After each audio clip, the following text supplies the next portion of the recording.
علاجش باشد با این سوال جواب گویید. آقای حاجی میرزا، اگر مرد با زنش خانه‌داری کند و نطفه مرد در رحم زن نریزد، زن میتواند که بی غسل نماز گذارد با احترام یک مخلصی شما؟ نه، نمیتواند. اگر مرد با زن مقصد خانه‌داری کنند و در همین حالت خانه‌داری گویم که همون آبی که میگن در همون نطفه‌ای که هست همون خارج نشود، خانه‌داریشون گویم به ریختن همون آب باشد، فرقی ندارد. همین حالت در غسل برای شما فرض می‌گردد.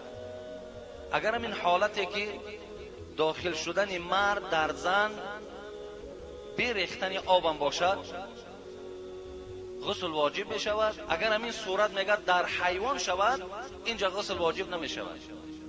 اگر یگان مرد به فراستی به مدنیتی از خدا نمی ترسیدگی حیوان رسد، در حیوان انزال شرط است، یعنی در حیوان تا آب نریزد غسل واجب نمی شود، لیکن در آدم آب ریزد نریزد غسل واجب می شود.